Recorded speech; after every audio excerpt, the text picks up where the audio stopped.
And so it just sets this another additional layer of pressure, like, okay, I'm supposed to already know this and how to do Yeah. this. Yeah.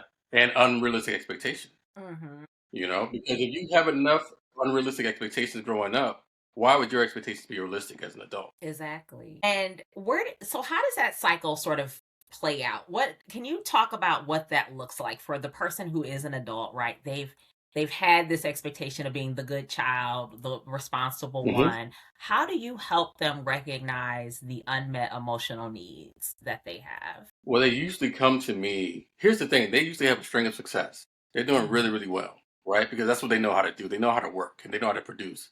The problem Mhm. is they get laid off. The problem is they feel stuck, right? The Mhm. problem is they have all the success, they have all these things, but none of it means anything. Like this is supposed to be different. I'm supposed to be feeling like on top of the world. Why don't I feel that way? The work that I do with them is to help normalize first how they're feeling, right?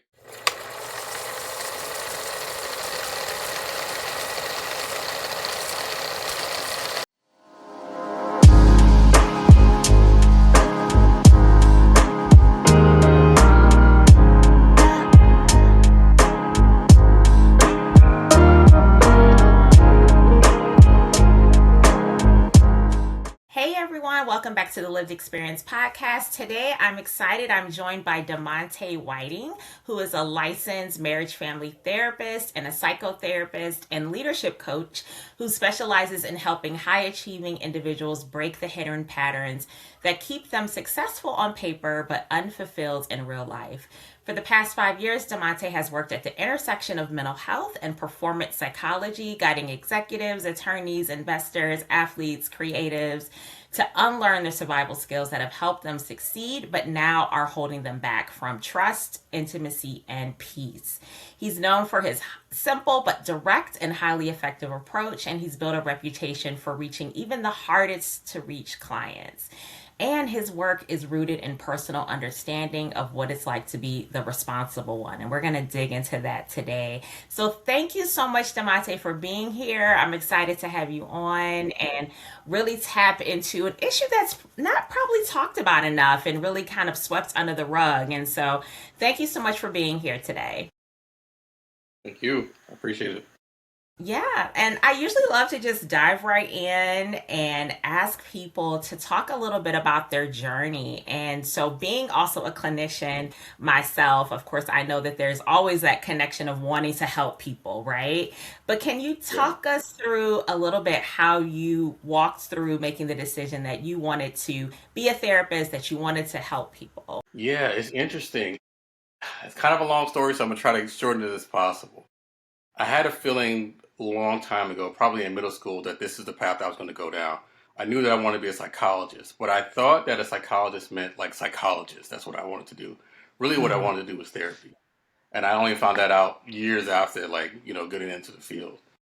And so this is a long time ago. I knew I wanted to go down this path, and I don't know what sparked that feeling. I knew this is what I know. I grew up in a not so great environment, both at home and in the city. I'm from Newport News, Virginia. I don't know if people know much about it, and so I want to say that like I had to learn early on how to interact with people and how to negotiate environments, you know, so that I can just to be safe, And I think that in doing so, a skill that I developed was to be able to see patterns in people and see how things work out. And I just became more interested in people. And as I went into school, my major actually in college was Spanish, but I was always taking a psychology class with my Spanish degree. And during my junior year in college, I was diagnosed with cancer. So that's a whole other story. But Yeah. I was in the hospital for a while, and when I came out, I just went full psychology. I don't know why. I just went full psychology, and I Mm-hmm. got my major in psychology, and I just kind of never went back. You know, so that led me into there was a time period between my major and my master's where I worked for a startup, and I think I didn't quite know what I wanted to do at that time period. I know I didn't want to go directly back into school. I wanted to try something different. So I did that, but then I just came back and went to a master's program. I worked with a lot of different populations, forensic populations. I worked with incarcerated clients. I worked with in rehab. I worked with children. I worked with families. Um, but this was the population that kept coming back, and this is a population that I felt like I did the best with, you know. Um, and I think the reason for that is it's funny. The more I started getting clients that are these high achieving men who were having these issues and like trying to find success in life and whatnot, I started realizing I'm looking at myself. I'm like, oh, this is why this is working. This is why this is Yeah, going so well. Because I am helping people overcome struggles that I've had to overcome struggles with growing up. right. So, Right. And so, and which is perfectly tied to how this podcast really, the mission of it is talking about living experiences. And it sounds like your lived yeah. experiences have been really a source of strength for you and being able to pour into your clients and help them. And you know the barriers that they're experiencing. And Hmm. when you talk about unmet emotional needs, because a lot of stuff that sort of manifests in our adulthood, right? Like this baggage we've been carrying, like it's not old stuff, like it's stuff that we've been carrying. When we talk about Exactly. unmet emotional needs, what specific experiences in childhood do you typically see that sort of set up this pattern among successful people? Yeah. Yeah. A lot of my clients tend to be the firstborn, you know, and as the firstborn, they have a lot of responsibilities.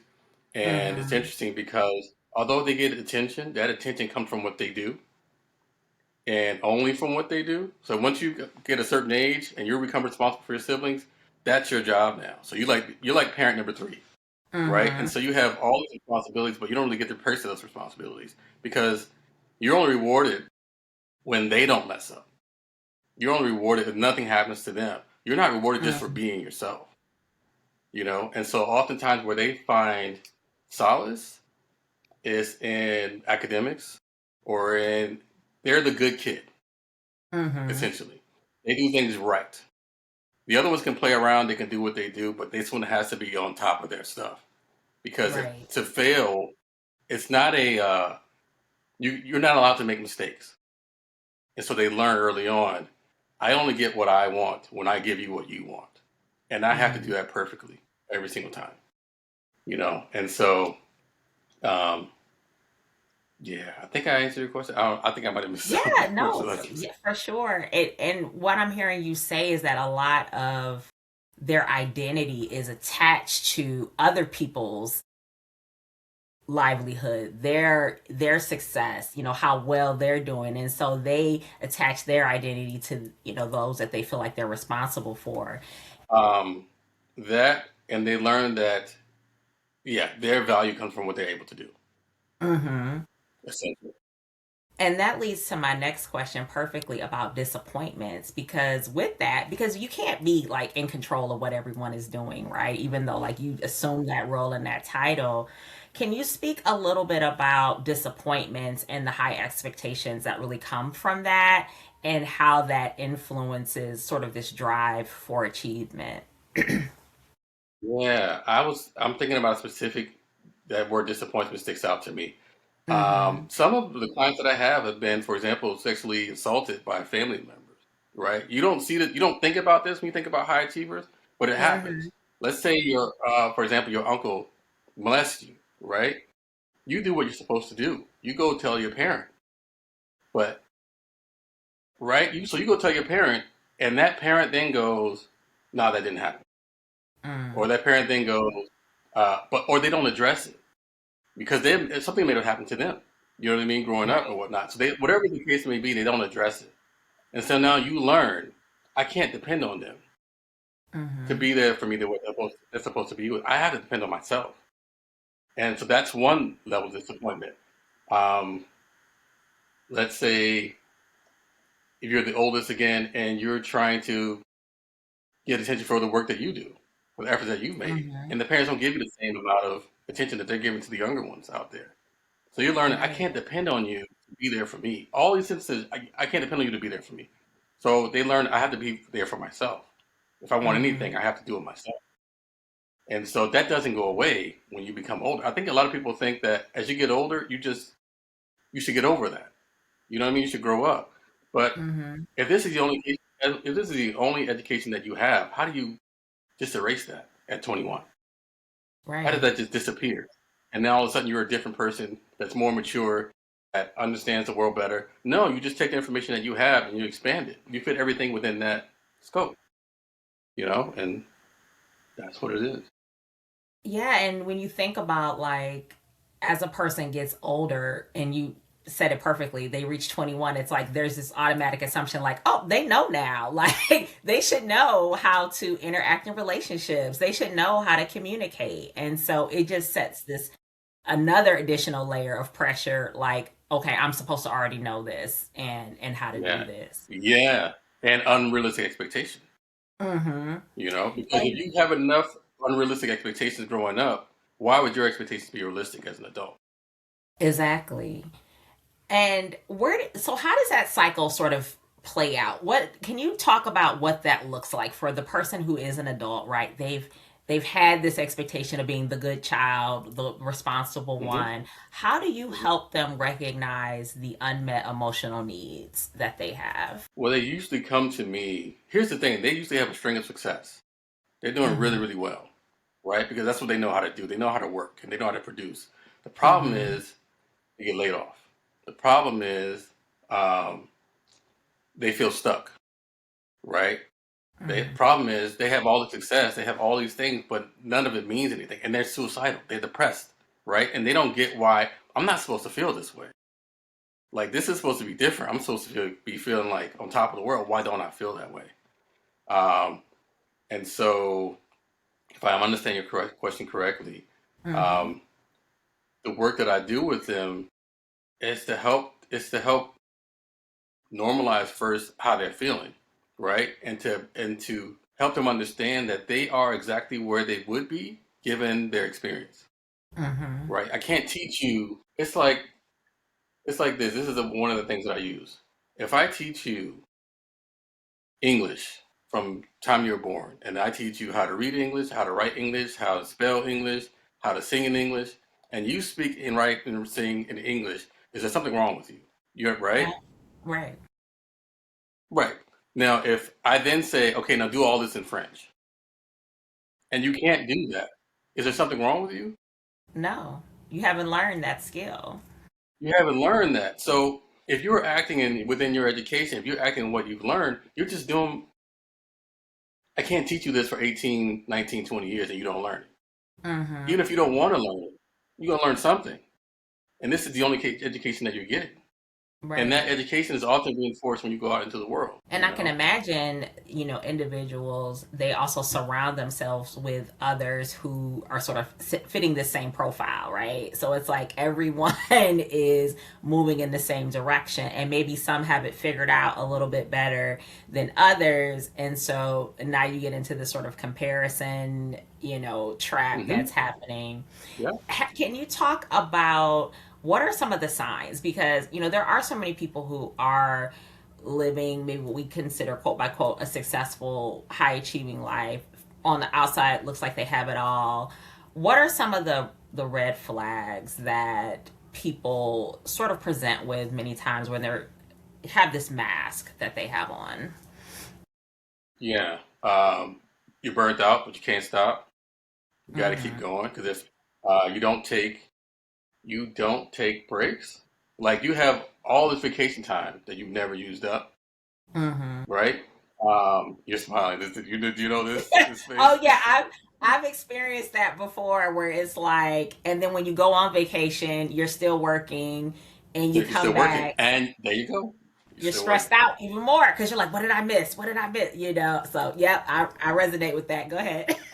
Yeah, there's this feeling that if I stop, if I take, I know this feeling personally. If I take my foot off the gas, everything falls apart. Because if everything's depending on me, right? Everything I look around, everything's depending on me, and so oftentimes even my family's depending on me, even though they didn't help me get to this point, right? So if I take my foot off the gas and this crumbles, I don't have anywhere to turn back to. I don't have anyone to lean back and go, "Hey, can you take over from here?" It's all on Hmm. me. And so, um, And so it's very difficult to let the foot off the gas. If they're taking vacations, if they take vacations, they're working during a vacation. Only time you'll see them on vacation is if they're taking sick days. Like, but they're taking they're really taking sick days. And Mm-hmm. so that's how they can explain to themselves why they're not working. Yeah. Would you say that there is a level of control that's also in play here? Like, by always being on, it gives them a sense of control where maybe they didn't feel like they had this control, whether going back to childhood, but now it's like being on all the time, feeling Yeah. like I'm the responsible one. They've sort of transferred that into like a positive of feeling like they're in control. hmm Yeah. Um, so if your question is about control, yes. So Yeah. for oftentimes what you see is almost to the point of OCD. Like if you look at if you go walk into the household, everything is where it's supposed to be. And Mm-hmm. it's this way of if I can control every moment of every day and the people around me in this environment, especially with partners, often you'll see this. If I Okay. control everything around me, I'll be safe. But I have to do it. And so often you'll see they don't lean on their partner for support. The partner is just kind Mm-hmm. of like looking at them like, what do you want me to do? But it's definitely a what do you want me to do? Because I'm always telling you what I want you to do. And whatever you're doing is Mm. not enough. Because whatever I'm doing is not enough. Okay. Woo. Does that make Now sense? that's deep. Yeah. That's deep. Now, do you do couples work as well, or do you typically like? Okay, we got to get the individual stuff first before Yeah, we yeah. even get into I that. do often. I don't do couples, but I often have people who refer to me from couples. So I know Okay. couples therapists that didn't refer their guys to me. Okay. Yeah. Because I could definitely see how that would show up in intimate relationships where Yeah. it just would cause a lot of conflict. When you're working with people, what's typically the hardest part for them to change or to make progress in? What do you find?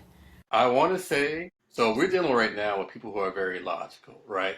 What I mean by that is the part of being emotional, being vulnerable is the part that's not so developed. It is being practical, being logical, making a decision that makes sense. And so, as a therapist, they have, from my standpoint, they have to believe that I know what I'm doing, right? They have to trust that I know what the hell I'm talking about, and trust that I Right. can help them specifically. Because even if you, it's like these are some people who go to the doctors. If that doctor makes a mistake, see, I knew they didn't know what they were talking about.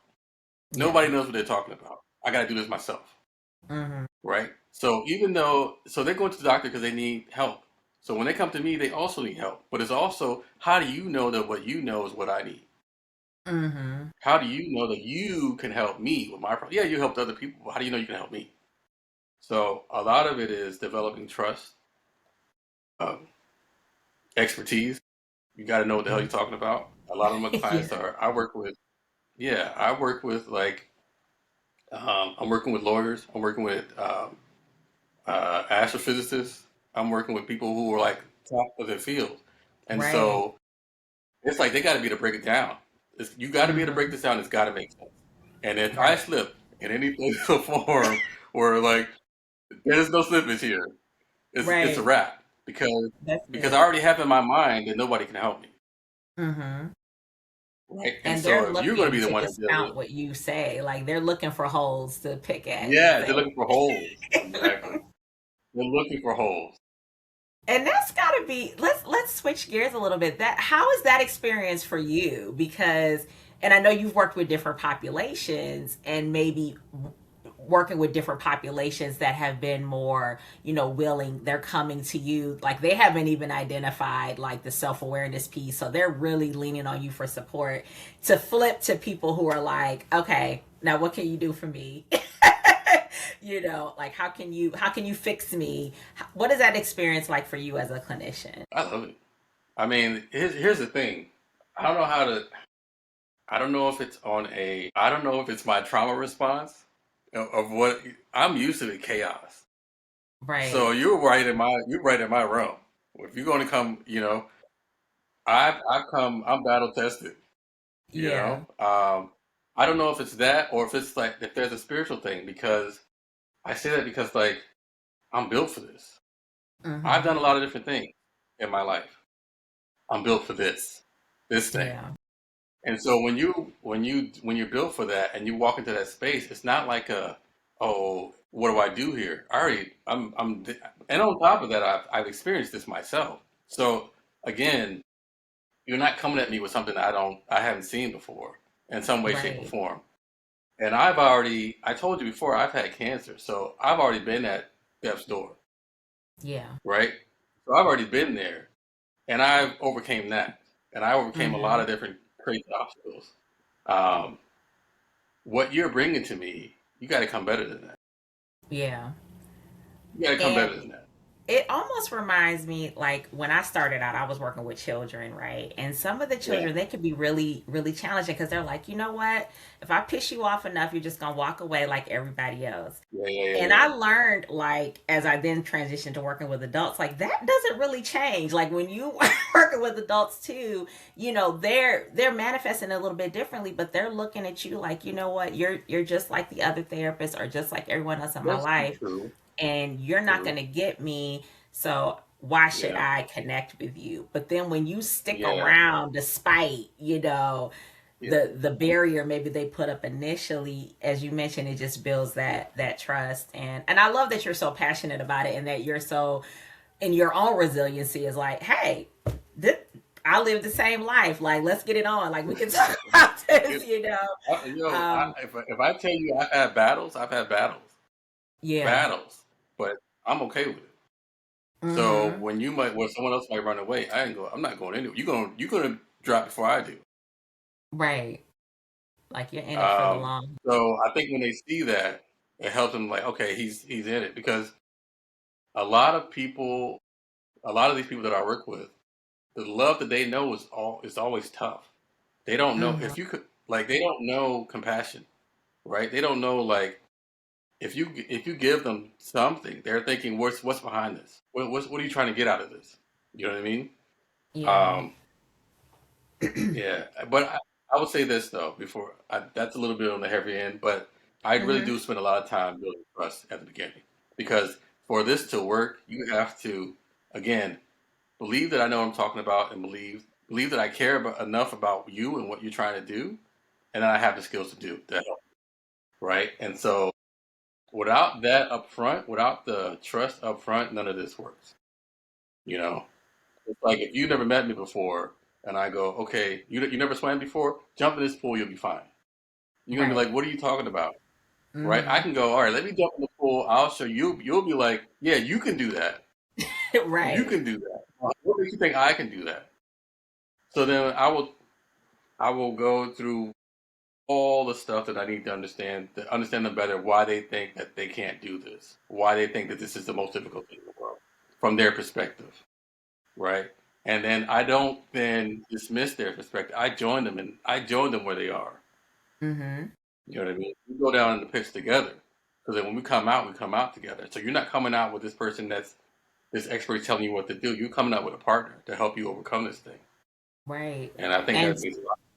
yeah, and to look back, and can you talk a little bit about like some of those revelations for people who clients who started out maybe in that moment of disbelief, like I'm not going to be able to unlearn, these survival skills that have helped me through life. What does that process look like for them when they kind of start emerging on the other side of that? It's exciting for them because they didn't know that was a possibility. You gotta understand, you're walking in the world with these red like shades on. And Yeah. then someone's telling you, there's a lot more colors out there. You're like, yeah, okay, whatever. But you see what you see. And then somebody Hmm. just goes, cool, there you go.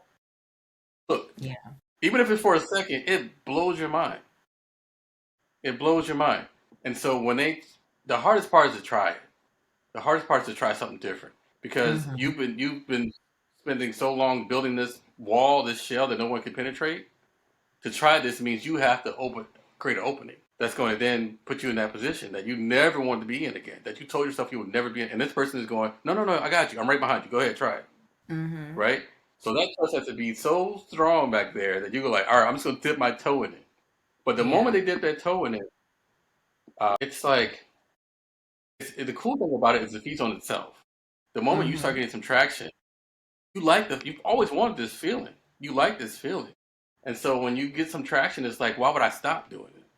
Mm-hmm. So it's once you get over a hump, the progress is immense because you like the feeling. You've always wanted this feeling. You always wanted.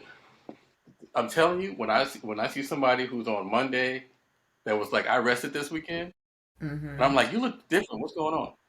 They're like, oh, I've been sleeping all weekend. I'm excited for them because I know that they know that this isn't going to destroy everything. I Yes. know that they know now that the whole empire is not going to fall, and they're Mm-hmm. rested, and then the relationship is getting better because they're not going at 120 when they're talking to their spouse, right? Right. They're not going 120 when they're talking to their kids, and they had a good time this weekend with the family because they weren't thinking about work while they were doing this. And then to see it, it's like I'm happy for them because I know that it's like a door, right? Once you go through that door, it's a wrap. You just got to go through, and that's the hardest part. But once that first step goes out there, and you're like, I like this experience. Why would you not do it again? Yeah. You know what And I I mean? find when people start making those changes in their personal life, like people that are really attached to their work or their identity in work, they find that they actually are happier in their work lives as well. And so it's like this domino effect. It's like, okay, work isn't as stressful now because, like you said, Yeah, I'm rested. I'm not arguing with my yeah. partner so all of Exactly. those things go into play. I want to thank you so much for this conversation. The work that you're doing, it's challenging work, but I can see how passionate you are about it. I want to give you space to talk about your practice, let folks know how they can locate you, how they can find you, how they can work with you, and all that great stuff. Yes. Yeah, based in LA. My general population is high performing, high achieving men aged 35 to around 50, 55. I Okay. have clients in C-suite executives, athletes. I'm working with doctors in the medical field, attorneys, stuff like that. So these are people that tend to seek me out. Yes, it's www.demontawhiting.com. I'm Okay. also, so that's in California, but I also do some leadership coaching for people who are outside of California. Okay, perfect, perfect. Well, make sure to have all your information down in the podcast description. And before we go, I just wanted to ask you sort of this wrap up question for the person who's listening and they recognize themselves in the conversation, like that moment of clarity is there. What's one step that you would encourage them to take to really sort of make that change, to make progress? What's one piece of advice that you would give them?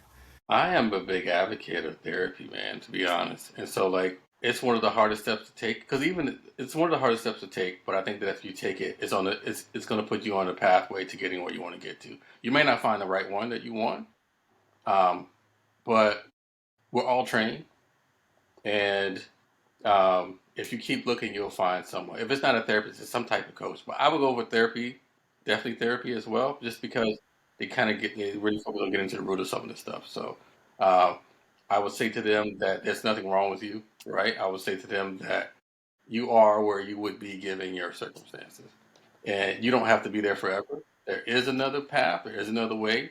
Um, you just got to take the first step. Just start. That first step is what gets you Yeah, going. Thank you so the much, hardest part is Demonte, for that. having this conversation. Especially, and I didn't even touch on this, but you brought up how you work. Many of your clients are men, and so we didn't really get into sometimes the stereotypes and the barriers that present with sometimes just men seeking help. And so I appreciate Yeah. you being here in that space to allow individuals to reach out and get support. And I have an audience of male watchers, and so I know that it's going to hit for some of them, and for many of them it might be that move, that push to say, you know what, let me reach out and talk to someone. So I appreciate you sharing your experiences. Would love to have you back. I know you're going to continue to keep doing great things, and thank you so much. Thank you. Appreciate it.